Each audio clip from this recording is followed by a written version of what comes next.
Hi, I'm Maria Palazzola with MyGolfInstructor.com, and today I'm here with our fitness expert, Jeff Palazzaro from Elevated Performance. And Jeff, today we're going to discuss the lunge, a very common exercise. Most people know what it is, might not do it correctly, but could you give us an idea of how it's going to help them with their golf swing? Sure.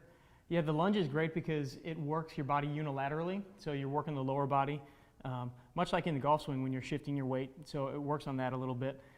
But you can also vary your lunge a little bit where it can be more of a glute or kind of extension related exercise, or you can vary it to where it's a little bit more of a quad dominant exercise, just kind of based on where your toe or where your foot position is, where you're driving your weight through the exercise. And we'll show you a couple different variations where you can also change it up, going backwards, going forwards, going in different directions too. So it really kind of hits everything that your lower body needs in the golf swing. Great, and helps with balance too, right? Absolutely, absolutely. Anytime you work on a one-legged exercise, definitely working on balance. Fantastic. So let's go see how it's done. Okay, great explanation on the benefits of the lunge. And I find this exercise is one that people are all over the place with in the gym. So can you give us a good demonstration on how to do them correctly? Sure. Yeah, the lunge is seen everywhere, and you'll see all different versions of the lunge when you're watching people do them in the gym.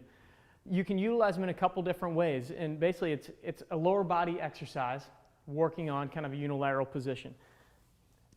What you can do is adapt it so it works a little bit more of the quads or a little bit more of the back muscles, the glutes. So what I'm going to do is first just demonstrate a forward lunge where you're stepping forward, coming straight down, kind of dropping your back knee down to the ground, and then coming back up. Now you'll notice on this one, I'm letting my knee go a little bit in front of my toes. As I come down, I'm letting that knee go forward. What that's going to do is allow me to stretch here a little bit, and it's also going to force this into my quads a little bit more.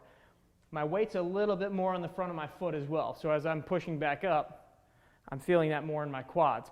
You could also do this kind of in this position, kind of a static position, which is also known as a split squat, which is just kind of another variation of a lunge, that way.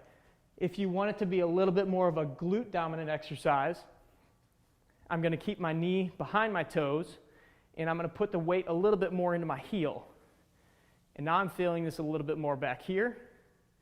Very subtle difference.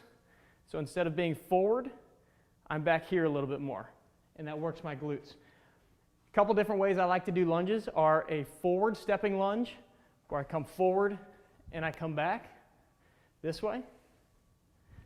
Or you could do it the other way, where you're stepping back and then coming up that way.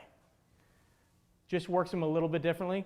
And then finally, I like the diagonal lunge, where I'm keeping my hips very square, stepping forward this way on a bit of a 45-degree angle, and then coming back up. And you'll notice my foot stays nice and straight. My hips are nice and straight, so I'm working a little bit more of the inside of the thigh there. So you could do these with dumbbells. All of them you can do with a barbell as well. If I had a barbell back here.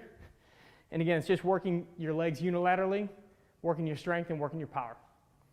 It's simple and it works, and I'd like to give a special thanks to Jeff Palazzaro, our fitness expert from Elevated Performance, for being with us today.